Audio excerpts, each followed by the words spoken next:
Welcome to Bizarre Podcast Dogs Must Die. My name is Grant. You can call him Chip. And today we are finishing at least what is animated of Thus Spoke Kishibe Rohan. I don't know if doing the production order saves the best two for last, but it kind of feels like it. I don't know. It sure saves the best looking two for last. Oh, yeah. Yeah, at least that for sure, yeah. Like we were talking about last week, these two are OVAs that are products in their own right. The inception and creation and release of them was for people to buy them for their own sake, not as a special promotional bonus for something else. And you can tell. Yeah. Suddenly there's a little bit of a bump in everything. Mm-hmm. I think these are the only two episodes that also get like a new, like it reuses songs from earlier JoJo parts, but there's also new tracks written for them, and I don't think the previous two did that at all. They were just reusing old stuff. Mm-hmm, mm-hmm.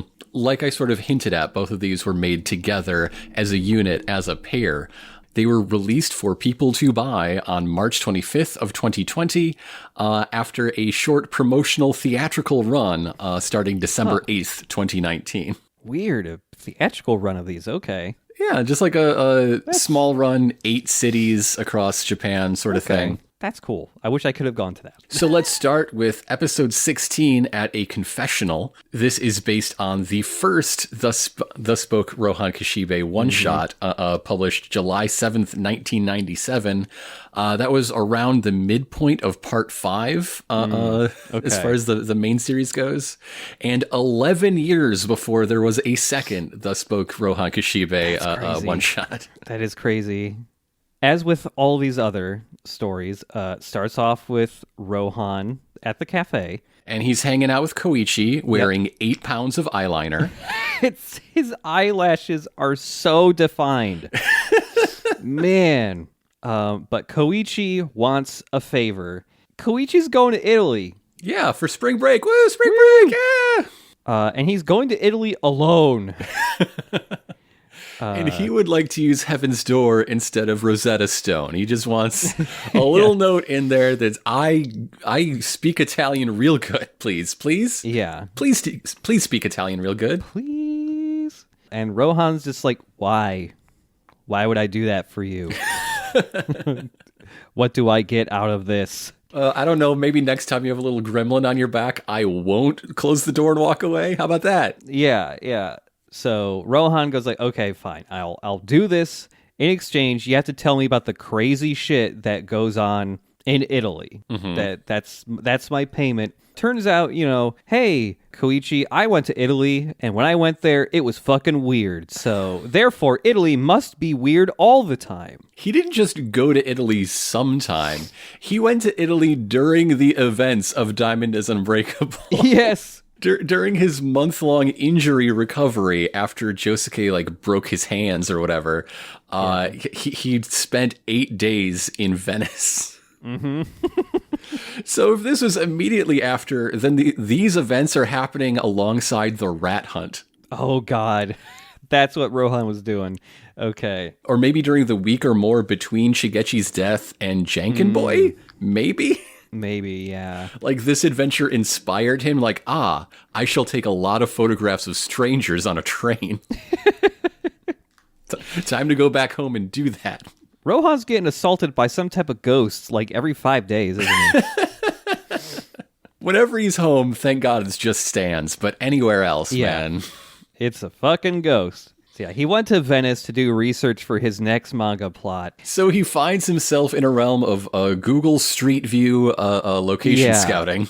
Yeah, that one shot really looks like it was just Street View run through an Illustrator filter. So yeah, we go to the OP, and after that, Rohan begins his story here. Did you notice that the OP is different, though, for these two? Yes, yeah. While the episodes we talked about last time had an identical OP where the ink billows resolved into figures from those two stories, these latter two also share an OP, but the people are the people Rohan meets in these two stories. Mm-hmm. That's the only change. It's the same song, it's the same direction, but yeah, it's not the lady and her dead boyfriend. It's the guy we're about to talk about. Yeah. So Rohan's in a big old church with a bunch of other tourists taking pictures of the interior, and then he becomes fascinated with a confessional booth. And he has to tell us all about the theory and architecture of confessional booths and how just fascinating the idea is.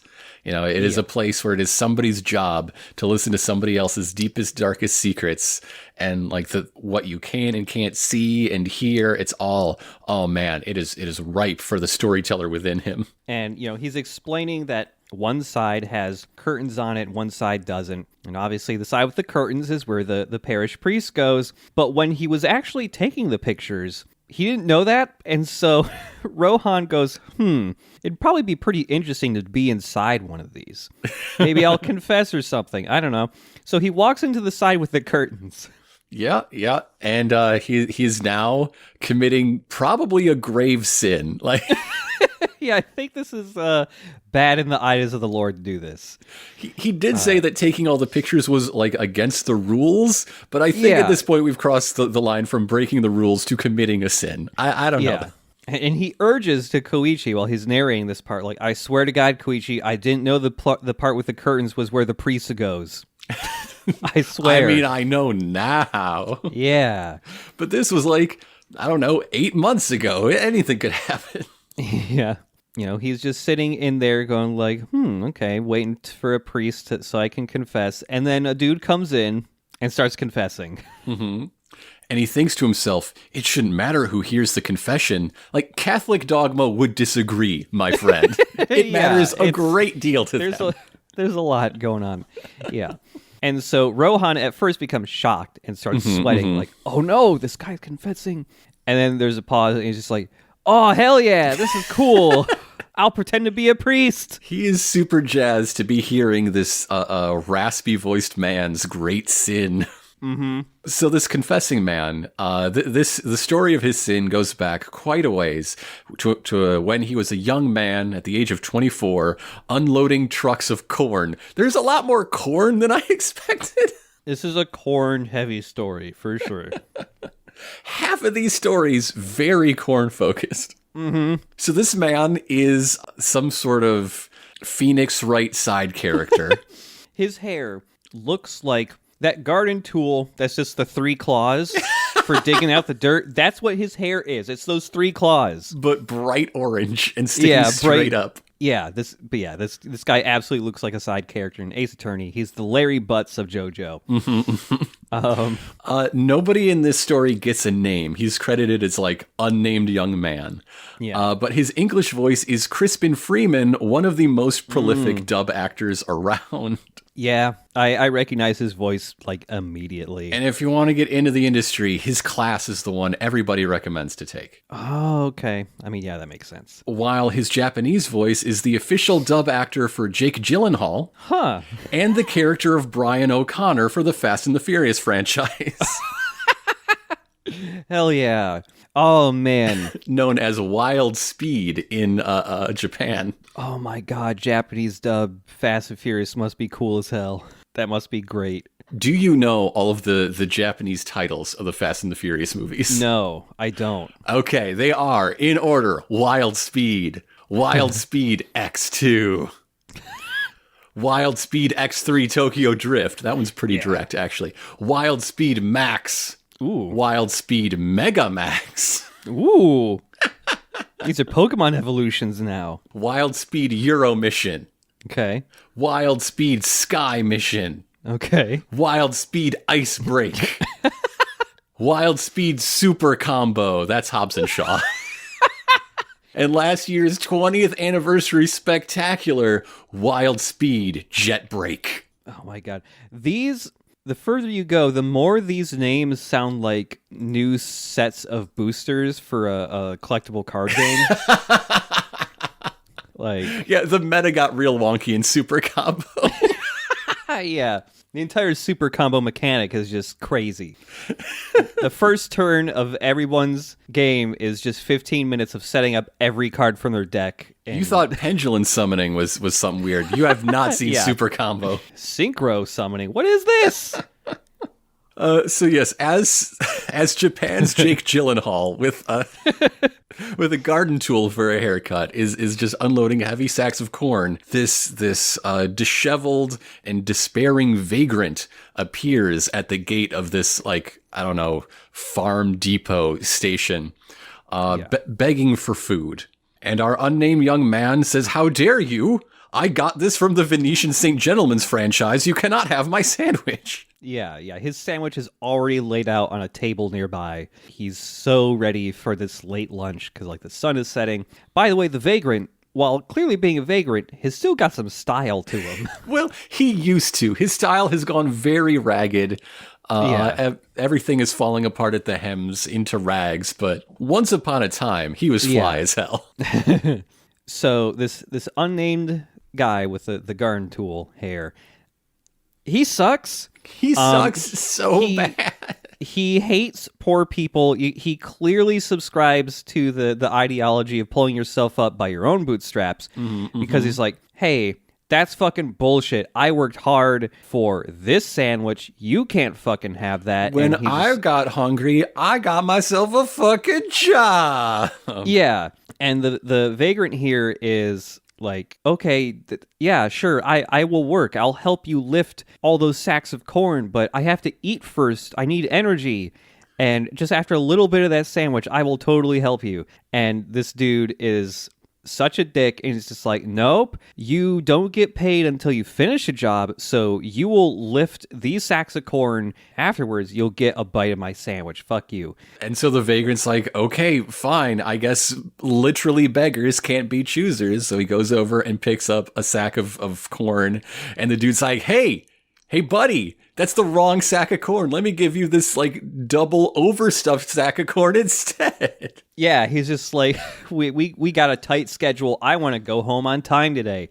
And so he's not working anymore. He's just now, like, the slave driver, and he's, like, clapping, telling this poor, like, homeless man who hasn't eaten in 5 days to fucking hurry up. And then he goes and sits down and starts eating his sandwich. On death's door. And Guy...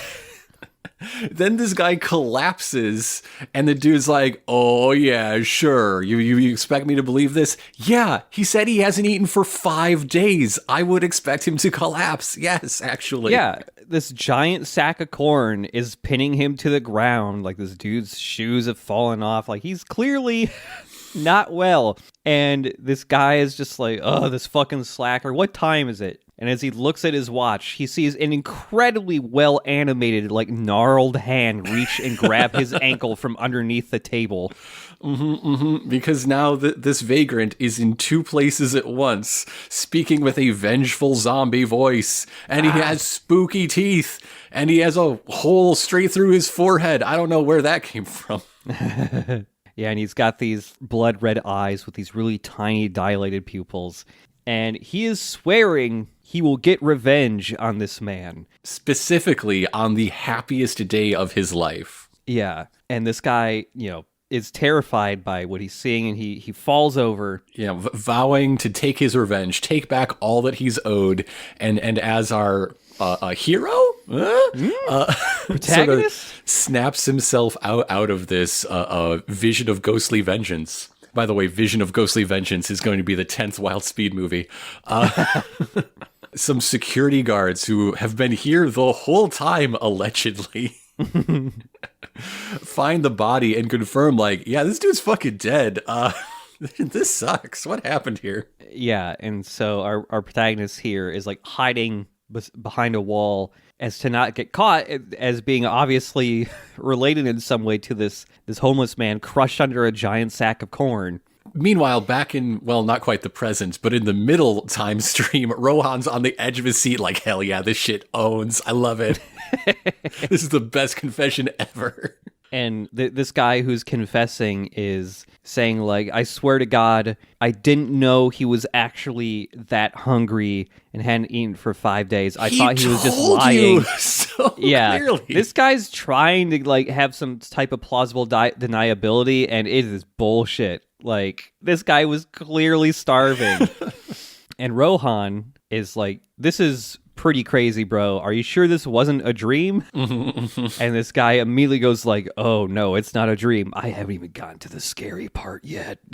So the scary part is, as soon as that guy died, I hit on an incredible streak of luck that has lasted my entire life. Yeah. He got a huge inheritance out of nowhere and then won the lottery back to back. Yeah.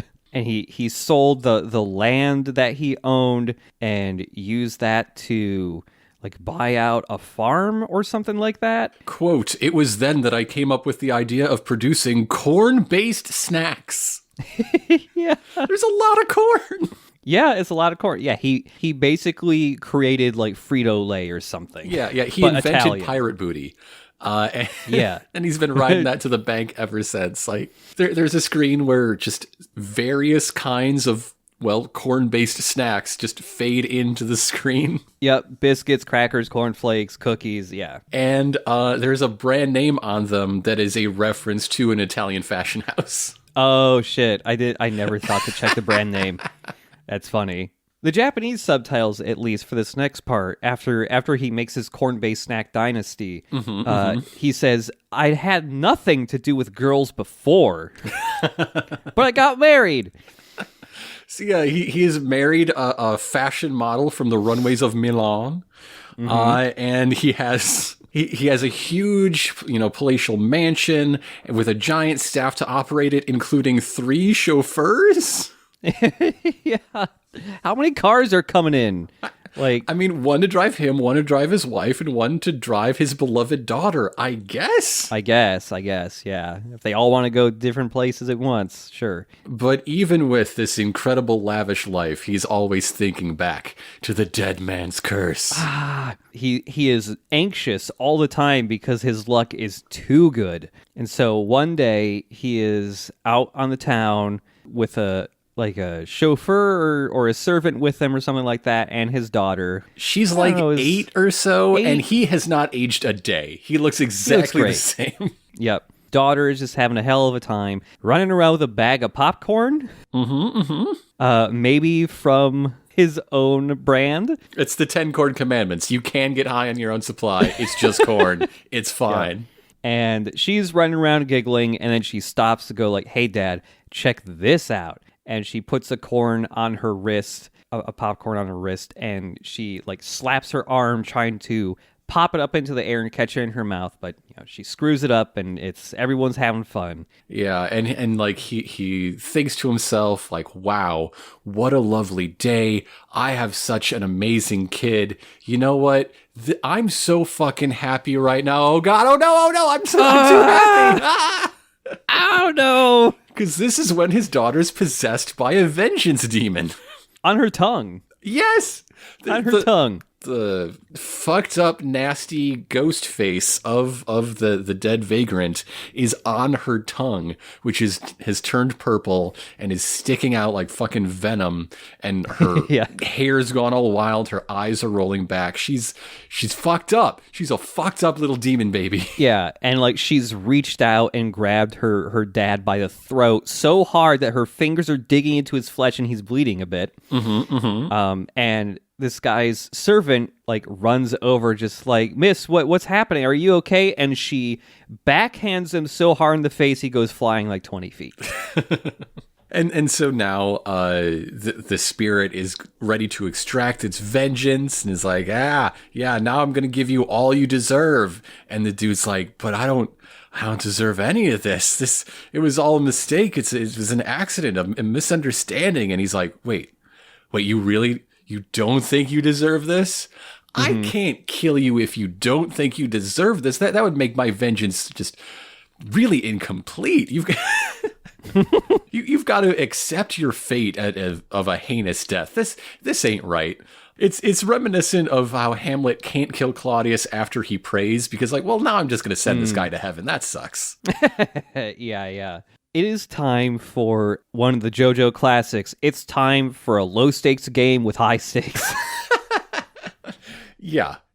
It is up to destiny. It is up to the winds of fate to decide whether or not this man deserves death at the vengeance spirit's hands. Mm-hmm. And so the way we determine this is, of course, with a popcorn eating contest.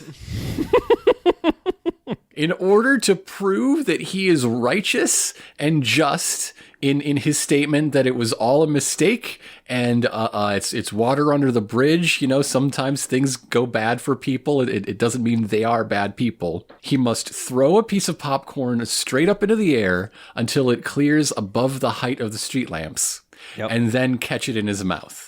But he must do this 3 consecutive times. If he ever misses, then the hand of fate itself, the word of destiny, is that no, you are an asshole who deserves painful death. Mm-hmm.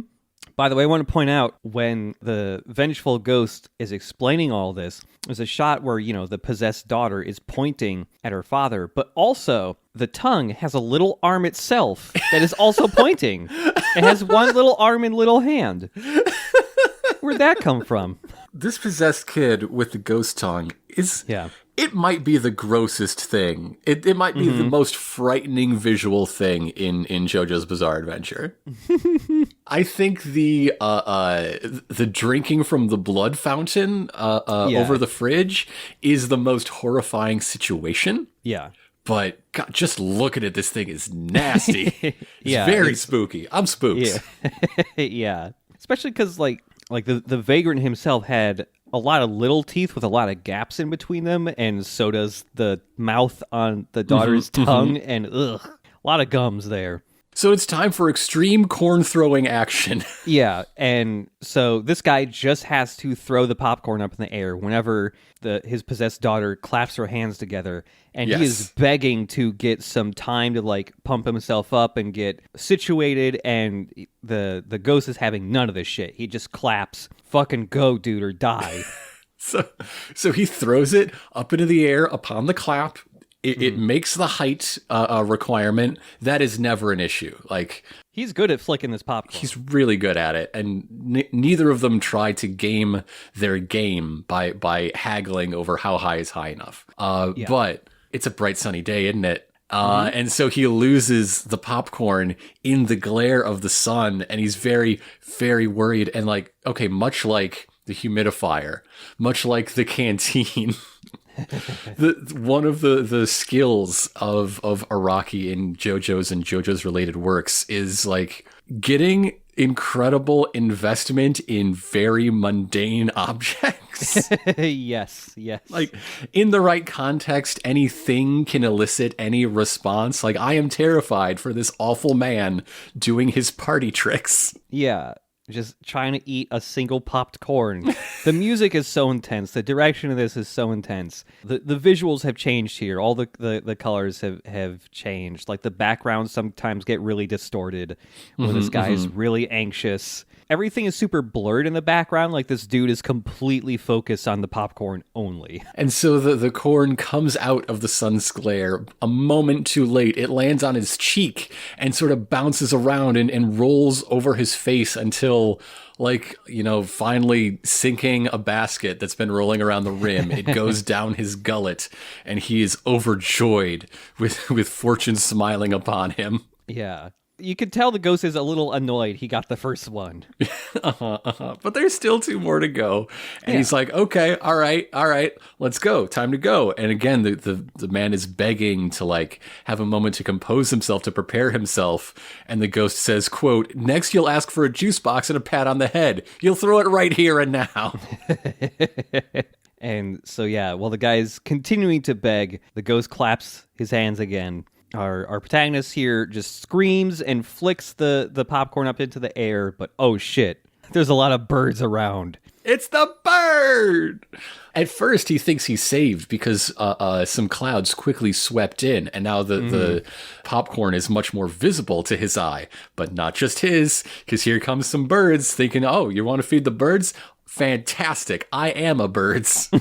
So as they're swooping in, he thinks fast and he just shreds the whole bag he's holding, spilling popcorn everywhere. So there's so much that the birds go toward the great bounty on the ground rather than the single kernel in the air, saving himself.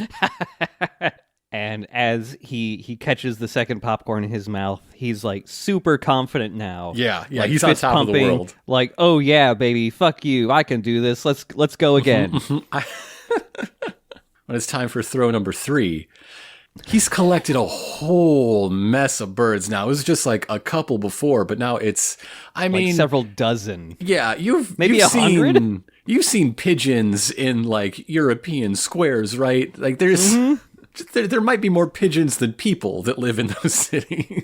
Yeah. He's basically buried in birds, and they're going to run out of floor popcorn pretty quick and want some of that sky popcorn. So, oh fuck. The birds are eating all the stuff he's scattered all over the ground, so like he's only got this one popcorn left. That's it. And it's time for clap number 3 and toss number 3. And so, once again, JoJo's and its related works ask us to consider, is there fate? Characters believe in fate, but is there a prescribed destiny waiting for us? Or is fate that which we make ourselves by setting our hands on fire? Yeah, he is. So that the popcorn will be on fire. Yes, he has pulled out a lighter and like just coated his hands in lighter fluid and lit it. And yeah, the popcorn's on fire. Clearly, pigeons will not want to eat popcorn that's on fire. But I will. But maybe, just maybe, fate still holds that final card. Because the corn falls on his shoulders. And his head comes off his shoulders. Yes, he was not able to catch the popcorn this time because the clouds parted just as it was falling back down, and he lost track of it. When the sun like comes back into frame, like everything gets bathed in light, like it's a supernova or something. And so yes, this man's head gets severed clean off immediately. And the vengeful ghost exits his daughter's body, and he is fucking overjoyed, and he floats up into the sky laughing. And now the question is, if that dude's dead, who's in the booth? Yeah. I'm curious because that is not how I expected Toss 3 to go. I thought this man who is so like engaged in this struggle would dispel the demon by strangling his daughter. And that's the great sin he's confessing to. Right. That is not the story here. But yes, our tramp demon laughs all the way into the sky. This little girl collapses, now suddenly awaking to the sight of her decapitated father.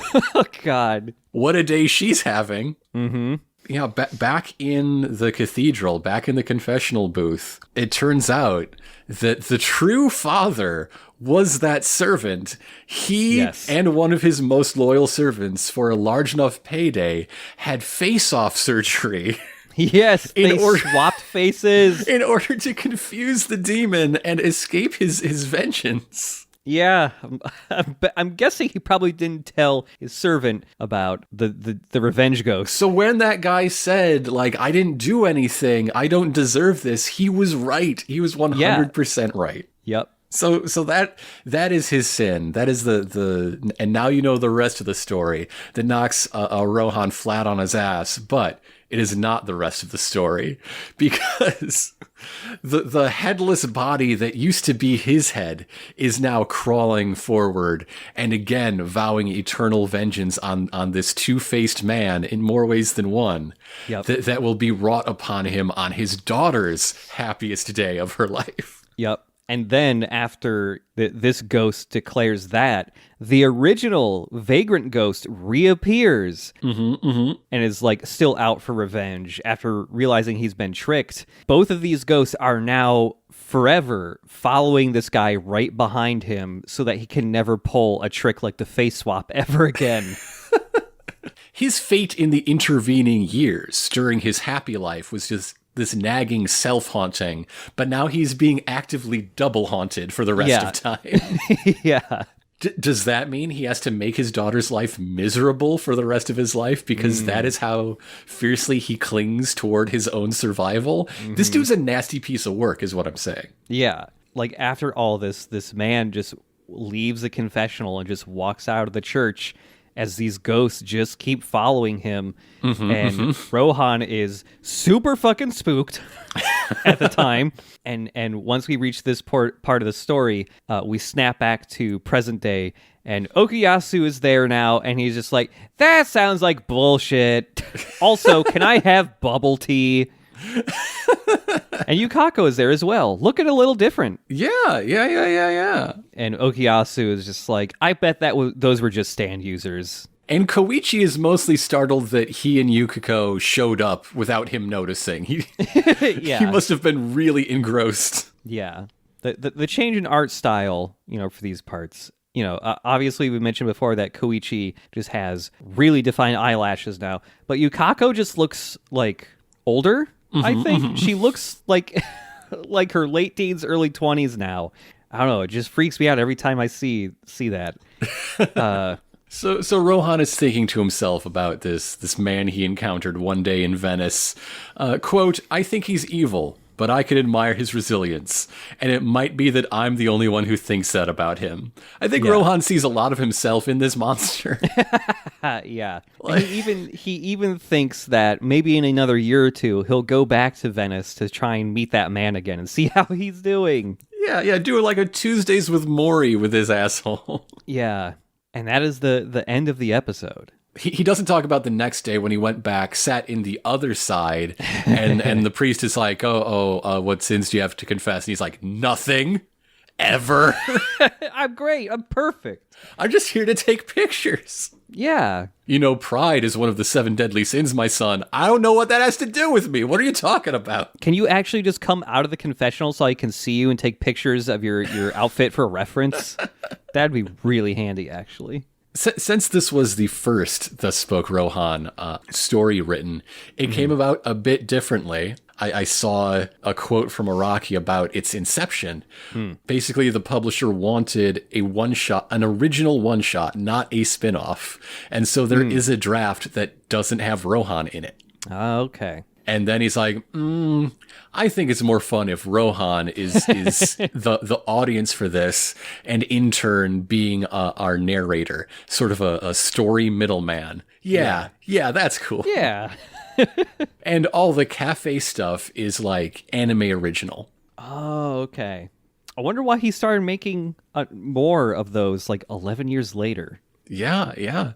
And they came out roughly annually, a little less than annually for a while. And the biggest break is the one between The Run, the one we're about to talk about, its adaptation, and the one that just came out last month. Oh, okay, yeah. The Run was like, what, 2018, I think? Yeah, 2017? Yeah. In fact, February 26th, 2018, which is about 2/3 of the way through part 8 by chapter count, at least. Okay, yeah. Speaking of The Run, that is our final episode here, and it might be my favorite one. Episode 9, The Run, yes. So it is the only one without any cafe business. Yeah. We immediately start off with Rohan sitting at a table just kind of like in a void. Even before that, there is a contextless scene that will eventually get very important context. Yes, there is a small pedestal with some type of remote on it, a big red stop button, a plus and minus sign, an up and down arrow. And 2 toned arms of different bodies reaching out for it simultaneously. One just a hair faster than the other, but the slower one bumps the table, knocking the remote low out of the faster arm's grip and into the grip of the slower, trickier arm. Yes. And then we hard cut to, Rohan sitting at a table, alone in a void, with a smashed up drawing hand describing exactly which bones are broken and how. Yeah. This is the first and last time maybe that Rohan is just a little bit sorry about something. Because he goes on to say that, like, this injury is kind of bad and it's going to take a couple weeks to heal, but this really was kind of my fault. I crossed a line. I stuck my nose into something that was none of my business. I was foolish, which is a crazy thing to hear Rohan say. Yeah. My boy's growing up. And as he's explaining this, we get a real quick close-up shot of his eyes like dilating as he hears some type of sound that spooks him, and he looks left and right like he's afraid of something approaching him. Very effective mood setting, though. For something to spook Rohan, just a little bit. Any amount is unusual, but just the way he's like unnerved and speaking directly to us. Like, this is a secret. He's got to tell somebody, but he can't tell his high school friends. Yeah. And he's relieved when there seems to be nothing there, actually. He says, "Thank God it's only my hand that was injured. It might have just been sheer luck that this happened this way." And he doesn't even say he's about to tell a story. We just kind of fade out into the OP, and then we get train directions to Harajuku. Ooh, nice. It's very accessible for Morio. That, must be nice. And there we find Yoma Hashimoto, and he is a very pretty boy. Oh, yeah. Even when he's just sitting around waiting for a bus or something, he's posing like a model. He is just a hot young man who gets approached by a model agent who looks exactly like a predatory boss. She is short, she is squat, she has a big smile with a gold tooth. Yeah. By the way, so describing this guy a little bit more, he honestly looks a little bit like a more grown-up version of the protagonist from Persona 4. He's got like the same hair with the same like gray coloring, except his hair has these random black strands shooting out of them, and it looks like a very small Batman threw a bunch of batarangs at his hair and they got stuck. They got stuck in there. That's what it looks like. He went to a concert, they dropped all the confetti, it got stuck in there. I don't know. And now it's a part of the look. Some sort of goth confetti. But yeah. But this moment, this scene where he gets scouted, is a Japan Sings 2020 English dub reunion. Oh, really? Because Yoma is voiced by the same actor who voices Kite, and this agent's actor is the main character Ayumu in that. Oh. The reason we've mentioned this before is because she also voices Yukiko. Yeah. I also want to say, just after hearing this guy's voice talk, and I was just like, I know I've heard him in something. He voices Sonon in the DLC for Final Fantasy VII Remake. I knew him from somewhere. While Yoma's Japanese voice was Smile in Ping Pong the Animation. Okay. Protagonist Benazir Lynx in Gundam Unicorn. Roxas in Kingdom Hearts. Ooh. And dubbed Rami Malek for Mr. Robot. Great. So yeah, the squad woman has spotted Yoma here and gone like, "Yo, you could absolutely be a model. You got the look, dude." And so yeah, he goes along with it. He did a bunch of modeling for clothing catalogs and magazines. He played a minor role in a film. And something interesting about these two OVA episodes in their stylization is the way they both depict non-speaking characters. Yes. Anyone who doesn't have a line but like exists is just a grayscale silhouette with like a gradient. Sort of looks like polished steel or something. Yeah. They're fully animated. They move, and their outline animates along with whatever action they're doing, but they're just not full people in an interesting way. Yeah. Yeah, this guy has gone on to do modeling, but there's a point here where he's done some work, and this boss lady, this agent, is saying, you know what? If you want to get bigger film roles and advance your career, you don't need to get better at acting. You just need to get really fucking hot. You need to work out a lot and get the hottest, most toned body, and you will be just rolling in offers. You need to have this sort of radiant image where no matter what you do, it looks like an incredible pose, and that means you must be buff as shit. Yep. And so and so in the next scene, we see him like working out in this small apartment in the city, touching his new muscles. Fucking hell yeah. Love to touch my muscles.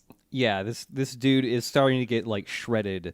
Even before we see him in the apartment, yeah, he is working at a gym, and you can see in the background, it's a gym that Rohan works out at too. Yeah, he's working out and he's being instructed by this, by one of the instructors at the gym who is counting down the amount of reps this guy needs to do. And when he gets down to 2, he just keeps saying 2 over and over to make him do more reps. Once he's home, he's just feeling up his muscles, doing cool guy poses. Some real close-ups of very detailed drawings of his hot dude abs. And then his girlfriend, who he lives with, in fact, it's her apartment, trips over one of his dumbbells because she is very clumsy. Yeah. She's preparing dinner before she trips over this. And I want to say the close-up shot of her just placing spaghetti on a plate is animated really fucking good. The spaghetti looks really delicious. I want that spaghetti. See, this is what I want out of an OVA. Yeah. It doesn't have to have like that 80s heavy black style, but it should be like, I will buy this for animation's sake, is what an OVA means to me. Yep. Like all the food needs to be fucking animated on ones like that spaghetti was. But yes, she trips over some weights. They're just all over the place. This lady's voice actors, her English voice is named Skylar Davenport, and you can see them in the recently released thriller See For Me. They are a Canadian actress, or at least it's a Canadian production. It's a home invasion thriller about a blind woman, and they play the blind woman.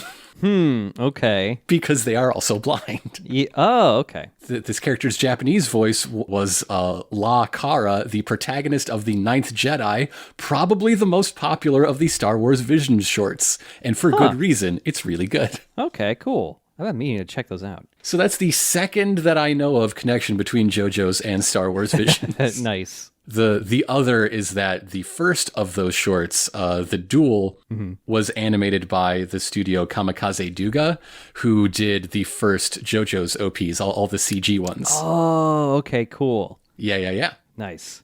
But yeah, this woman has tripped over the weights, and she's a little annoyed about this, asking, like, can you please clean up your stuff when you're done with them? And he is jumping rope while she's asking for this. And then she immediately, like, all the annoyance and, like, anger about this melts away because she's like, wow, my boyfriend is ripped as hell.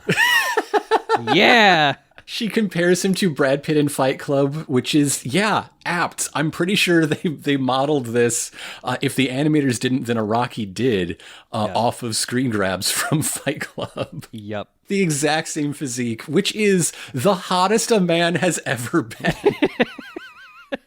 Narrowly beating Brad Pitt in Thelma and Louise. So yeah, after marveling at how ripped her boyfriend is, she's like, time to eat spaghetti. And he's just like, I can't do that. No carbs, no fats, only protein. Here is a list of the approved foods I can eat. And, it's just like fucking raw eggs and shit like that. My body has no place for spaghetti, even when cooked with love. Yeah. Only steamed chicken for me. Yum. She's a little confused about this, and she's just like, well, 1, what about the spaghetti I made? And 2, what about later tonight? We were all going to go out for drinks with friends. Can you, like, drink? And he goes, oh, I'm not going. I have to run a 10K tomorrow at 4 a.m., I'm going to bed. Not only can I not drink, I can't be awake past 7 p.m. anymore. Karaoke is double banned. Yeah. And so he's getting ready. He's toweling off. He is going to bed right away, even though it's only 7 at night. And then she notices there's, like, no money in her wallet. And he's like, oh, yeah, I forgot to tell you. There was a sale on chocolate-flavored protein powder at the gym, so I took some money out of your wallet. I'll pay you back later. So this is, the beginning of his downfall, clearly. No. He's mistreating his relationships, and he is increasingly dedicated, addicted to the perfect body. There's a part where he says, you should go home now, and she says, but this is my apartment? And there's a pause where he's just like, oh, I guess it is. And then the doorbell gets rung repeatedly. There's a guy there to deliver something. Yes. And Yoma runs out like roid rage pissed off. Yeah, I was gonna say, you know what else quickly builds muscle mass and aggression? Yep. Okay, all right. Yoma like goes apeshit immediately, gets up in the delivery man's face, saying like, "Why the fuck do you have to ring the bell that many times? If you wake me up with that bell, I am going to smash your fucking face in. You are dead." And then he storms off and immediately starts to take a shower. And his girlfriend is just mortified, really awkward and disturbed by this. And she can only apologize to the delivery guy. And they both just sit there in silence for a moment after this dude just flipped his fucking shit. So, you want to do karaoke later? How many deliveries you got? Is it on the way? And so this is when Rohan comes back in the narration saying, like, for me, this all began with, like, some idle gym talk. Because Rohan goes an hour and a half by train one way to go to the gym, I guess. This must be a damn good gym. Yeah, it's got to be the best facilities, the best equipment. But yeah, both at the same gym, and that's how Rohan started to talk to this guy. And kind of accidentally get into competitions with this guy. So he's side by side on like the butterfly weight machine with him that has a digital counter. And they are non-verbally agreeing to a race. Like, you know, revving your engine at a stoplight, but it's weightlifting. Yep. Like, yeah, this one has original music written for it, specifically for like this all weightlifting music is killer. Yeah, like the very beginning of the song is just a guy saying "go," and then it just like kicks off, just this kind of thumping beat to it. Oh, it's so good. And yeah, both Rohan and Yoma here are just lifting weights. And this gym coach, this personal trainer, looks like he's going to cry. They're pumping so much iron. Yeah, he is in awe at both of them. And they're like evenly matched. They both stop at the same time. They both reach 50 reps at the same time. And Rohan was just like having a little bit of fun. He was just like, hey, that was fun. Thanks. And then he leaves, and you can tell Yoma is pissed off about this. Yeah. And like, we should also mention Yoma has no pupils.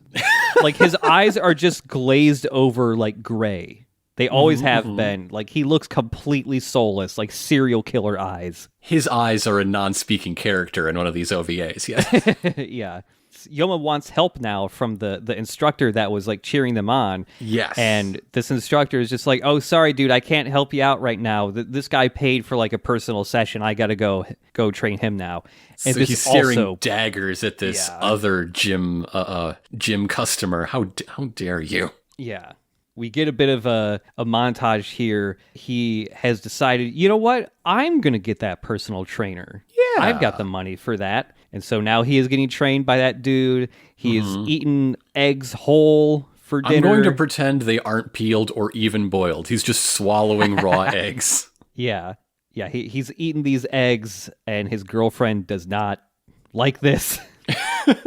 He is jogging early in the morning. With ominous vapor following him as he runs down the streets. Yeah, he is training more in his girlfriend's apartment. He is jumping rope so intensely and for so long that he is scuffing the hardwood floor. And he's doing that thing where like the rope is going around 3 or 4 times in every hop. He is very fast at jump rope. His girlfriend's starting to get pissed off about how much he's working out in her apartment and just all the shit he's leaving all over the floor. And she tries to like get him to stop, but the jump rope is so fast that it like almost slices her finger open when she tries to reach for him. And he's just fucking watch out, girl. Be careful.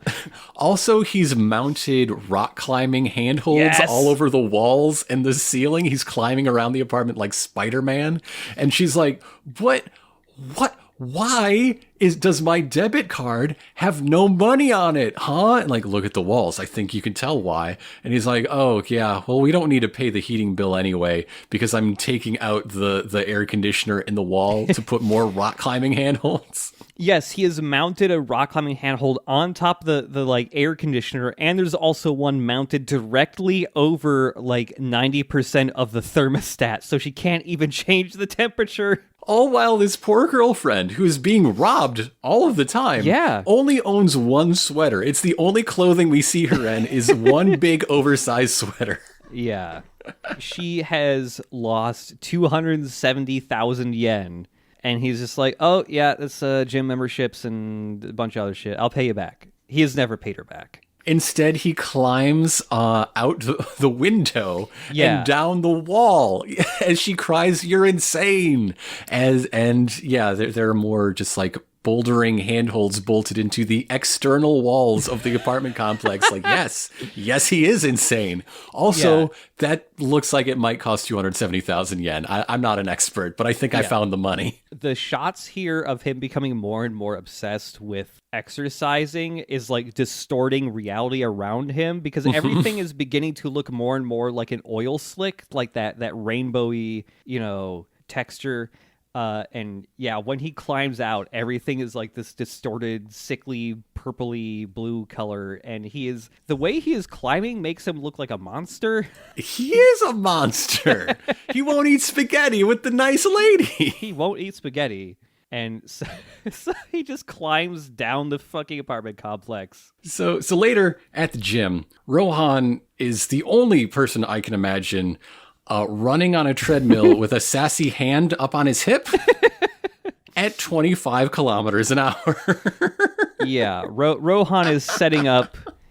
He is setting up this competition he has set up between him and Yoma here, and they've done it once before in the past, actually. In fact, that cold open context-free scene was the first time they raced this way. See, the gym's treadmills will steadily increase speed up to 25 kilometers an hour.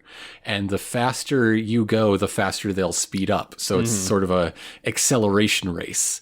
The way you win is by hitting that speed limit and then grabbing the remote that is set on a little table between the two treadmills and hitting the emergency stop button. Yeah. Then you win. The loser, however, is likely to also be reaching at the same time, so they will not grab something, which will throw them off balance, and then they'll get flung backwards off the treadmill at 25 kilometers an hour. Yeah. That is in no way guaranteed. People are going to act like it's a guarantee later, but it's not. Yeah. And by the way, for once, Rohan, knowing his limitations somewhat, he admits that he cannot run as fast as Usain Bolt.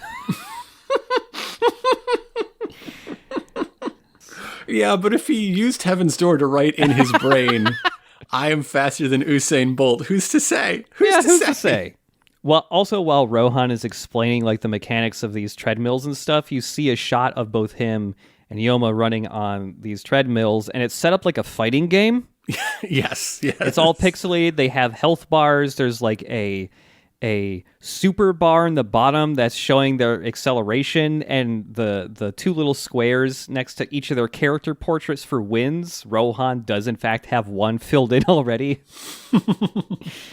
But that wasn't exactly a clean win. We saw something that could be construed as cheating. Mm-hmm. So yes, now it is time for the rematch. We got to have a real winner that wins clean, because that is the nature of the rematch. Mm-hmm. So Yoma here is going to get in his fighting clothes, which is to say he rips off his shirt so that his muscles can glisten as he runs. And he's gotten bigger. Yeah. He's gotten even bigger. What if you compressed all of a Pillar Man's muscles into a human frame? Yeah. This dude is about to explode. There's nowhere for the muscles to go except rip out of his own skin. And so Rohan is admiring his incredible muscle definition. And the secret to that is dehydration. Yeah. That muscle tone, you're low on water. That's where that comes from. If you want to see all of that is the secret thing. Like, okay, yeah, you got to build some to see. You got to cut body fat so that it's not like occluding it. But the thing that really gets in the way visually is actual water being held in the body. Like anytime you see someone in a movie that's like, oh, damn, they're shredded. That dude has not had a drink in 2 days. Yeah. Like there are a lot of actually buff as shit, strong dudes who, look a lot more like, say, strong men. They got guts. They got a lot of stuff in their core because you need power there. Like, my favorite story about this is, I mean, also, if you're looking at Hollywood shredded dudes, they're juicing. Yeah. They don't talk about that as much as the story from, like, in The Wolverine, there's a scene where Hugh Jackman is chopping wood, and he's, like, as defined as muscles have ever been on film. Yeah. And he's like, yeah, that's as much as we could film before I passed out because I hadn't had a drink in 3 days. God damn. So as Rohan and Yoma here are racing, Rohan's just trying to strike up normal conversation, like, hey, how's the modeling business and stuff been treating you? And Yoma is just like, fucking shut up. We are in competition. This shit doesn't matter. Stop talking.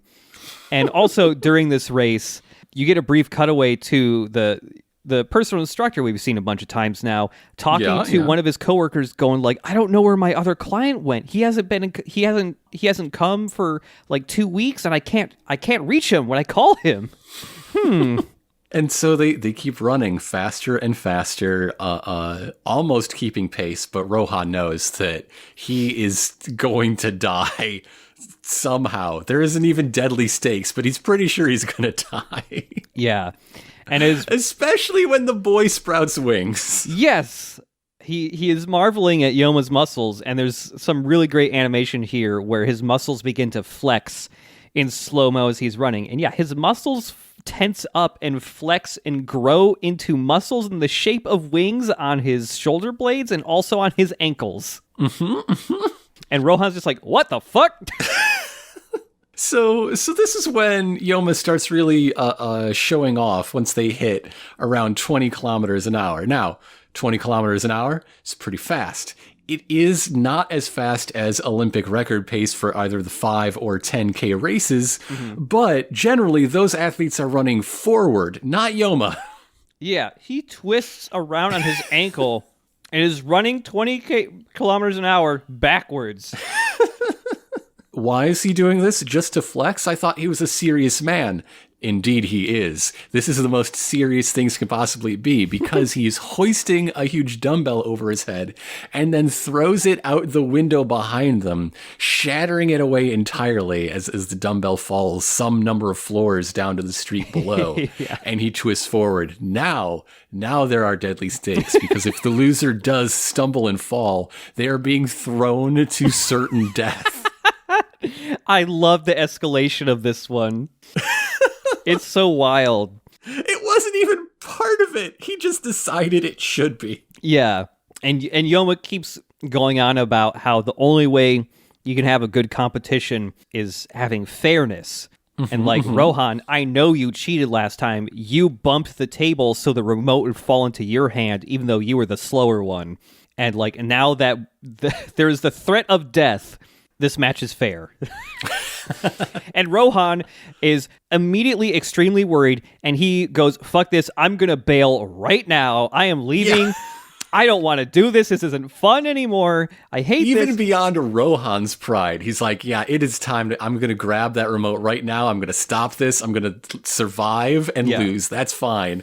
But Yoma's like, the fuck you are. And he grabs his hand before he can reach it and smashes all those fingers and bones. Yeah. That's why he's in the cast in the opening narration. Yep.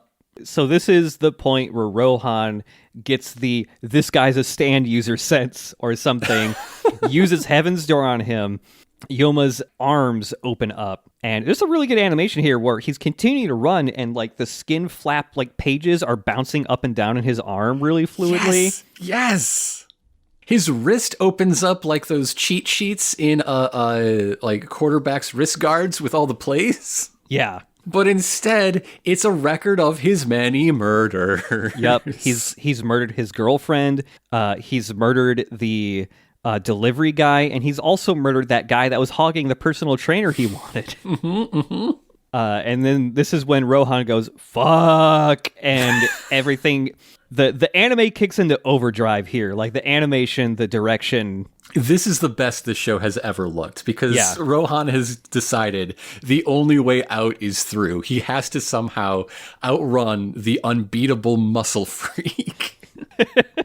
All the frames, all the detail, all the camera movement, just encircling their rushing legs, their pumping arms, the equipment of the treadmill itself, just in a dizzying depiction of speed and intensity and struggle. It's so good. It's so good. There's like this really incredible like thumping bass soundtrack playing to this. The amount of speed lines and stuff happen, like there's a point where you see both of their faces up close as they're running faster and faster, and their faces are getting pushed back like by like G-forces. It's like they're both about to break the sound barrier or something. Yes. It's like you could compare it to Redline or the race short in the Animatrix. It's like that dedication to just warping space to communicate speed.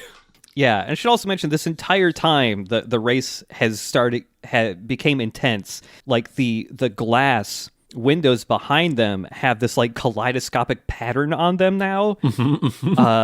Obviously, except for where the windows has been smashed away, but it's so good. Of course, Mr. Muscle Murders wins the race and reaches out to grab the remote, saving himself from tripping and falling, and allegedly dooming Rohan to die, screaming out this window. But of course, Rohan is indestructible. He has Heaven's Door. He's used it. He's just going to use it a little extra to save himself. Yeah, he has written the instructions on Yoma's arm. I will point at Rohan's treadmill and push the stop button. Saving Rohan and throwing this dude out of like the 12th story window. Yeah. I guess in his moment of confusion, like, wait, why the fuck did I stop his instead of mine, is when he loses his focus and gets flung backwards. Yeah. And so now, yet again, as all these stories do, we end with Rohan just like telling us what he learned and setting the tone and revealing the secrets. Because this man was possessed by the god of muscle. Yes. Hermes himself. I mean, Hermes was god of athletes. That's one of the... but God, there isn't really a god of muscle. Yeah. Rohan says that Hermes was just one of many permutations of the god of muscle. If you want someone who's depicted as being jacked as shit, you obviously want to go with Heracles or any number of your other heroic demigods. And interesting for a god of athletes, Hermes was defeated in a foot race by Apollo at the first Olympic Games. He also out-wrestled Ares. So maybe Apollo's the guy to go for. I don't know. But then you don't get the cool wing motif because, yes, he had leg wing muscles and shoulder wing muscles and behind the ear wing muscles. Yes, he got wings behind his ears. Skull exercises. He's just that buff. And Rohan is too scared to look out the window down below. He believes that Yoma probably isn't dead. He is probably clung to the side of the building and is climbing around like a madman or something. And he also believes that like if he looks outside the window and sees Yoma and he's looking down at him, that will make Yoma want to murder him. Yes. You cannot look down on him or you are doomed to die. Yeah, and so Rohan just thinks, I have to get out of here and never see this man again so I don't get murdered to shit. And this is why I don't go to the gym. I can't handle this kind of pressure. Yeah, just get a pull-up bar at home. Done. And so Rohan, spooked and perturbed by these events, he just leaves the gym. And that is the end. And again, there's no cafe scene, even a surprise one at the end, as there have been several times. Yeah. He doesn't want his friends to know he murdered a man in Harajuku. Yeah. I like this one a lot. I think a big part of it is just because the animation with the race at the end. Man, it's a fun one. Man, being Rohan's editor sucks. Yeah, yes. if you are assigned to edit Pink Dark Boy, like, you might have a heart attack. You might have to keep mysterious deaths out of the press. He will take an 8-day vacation out of nowhere, and he cannot stop punching children. But it sells even more than One Piece somehow. I don't want to work for Shonen Jump if Rohan's writing. No, he's a handful. All of his editors and people that work directly with Rohan must get paid a shitload for the bullshit they have to go up with. I hope. I doubt it. They deserve it, yes, but I don't know. Why do you think he goes through them so many? We never see either of them more than once. That's true, yeah. No one lasts more than a year with him, at most. But yeah, that is the end of the animated adaptations of Thus Spoke Kishibe Rohan. At least for now. Who knows what would happen in a post Part 6 world? Like, these two came out in the between Part 5 and Part 6 times. Maybe there's a future for another pair, but certainly nothing announced for sure. Yeah, if maybe Netflix will just randomly decide, like, hey, we need more of those. Who knows? Yeah, I could see more of them getting adapted for sure. Something we barely missed in our last recording was the announcement that Viz Media has licensed and will be publishing an English edition of Thus Spoke Rohan Kishibe.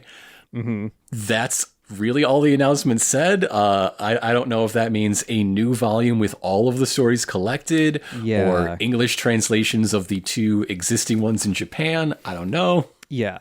I have like the hardcovers Viz has put out of parts 1 and 2 and the first couple of 3. I would love to have them all. It's just, it would be a lot. It would be a whole lot of books. And I don't have the space. But those stories, there's only a handful of them. So like, I kind of want to get those. Yeah. I want to get those. Looking back at all these, and it's sort of similar to how Part 4 was very, very skeptical of traditional family life and like small town settings and all of the twisted thorns that can grow from that soil, you know? Yeah. But Thus Spake is much more about how the wealthy are not to be trusted under any circumstances. Thinking back on it, yeah.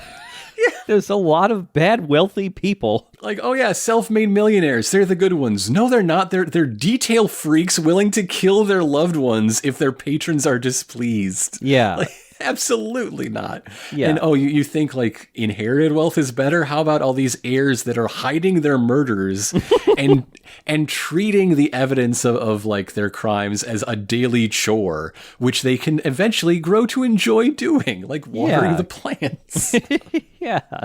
And then we've got like wealth coming from this evil spirit with no wealth being the result of an evil spirit setting people up for a fall. Yeah. But that plan being exploited by the desperation of like a needy person who is repulsed by poverty itself. Yeah. You know? Yeah. Like, our unnamed young man has much more in common with this vagrant than the guy who's paying his wage to buy those sandwiches. And he he never realizes that. And if he did, maybe this whole thing wouldn't have happened. Yeah, I had not thought about that before. I wonder how common that thread is throughout the other stories that exist. But there definitely is a very noticeable common thread with these 4 for sure. I mean, Muscle Man doesn't really enter into it. He was striving to become famous, but like 3 out of 4 though really want you to not trust people with money, no matter how they got it or when or why. Yeah. And when Rohan's rich, he spends all the money right away anyways. He's not rich for very long. Mostly on train fare to get to his favorite gym. Like, good thing he draws fast. Yeah. 3 hours a day, or 3 hours a workout day at least, just on the train. Yeah. Rohan lives fast. Approximately 25 kilometers an hour, yes. I imagine that commute, he's just drawing the entire week's chapter there. Like, if he can draw perfect art with coffee drops from a straw, he does not need an actual table to work on. He can compensate for the jostling of the train. Yes, exactly. It's the bullet. It's very smooth, you know? Yeah, the bullet train. Like, yeah. I am jealous of every nation that has good trains. We would visit each other a lot more often if the train between us ran more than once a day. more than once a day, at like and like weird, inconvenient times. And it's like it's the same amount of time as if I just drove there. Right? Like, come on. And that's with traffic. I mean, there's traffic in the fucking trains here too because they Right. The lines are owned by the freight carriers, so they always get priority. The trip from Champaign to Michigan fucking sucks. It's like 12 hours. Oh gosh. Yeah, I've done that trip multiple times and it sucks. And you've got to have like a layover in Chicago then for a while, right? Yes. Yep. It's usually always like 2 or 3 hours because it never lines up right. Mm-hmm. Ugh. Rohan doesn't have that problem when he's going to Harajuku. Yeah. That's over 5 hours by car. God damn. It's 350 kilometers. Jesus. But yeah, Thus Spoke Kishibe Rohan is a fun little spinoff. And we still got one more. We got Rohan at the Louvre. Yes. To read. It's the first time we are reading something rather than watching something, or reading in addition to watching, as happens sometimes. Yeah. I've got a hardcover copy of this. I'm excited to reread it again. I've only read it once. It's in color, a treat. But yeah, this will be a fun one too. I just love that the Louvre just commissioned a manga, and this is the story he wrote for them. God damn. Well, I mean, they had to do something to counteract the Da Vinci Code publicity. Yeah. Oh man. So come back to us next week, and we will have our first manga only episode. Very, very interesting. Yeah. Very exciting.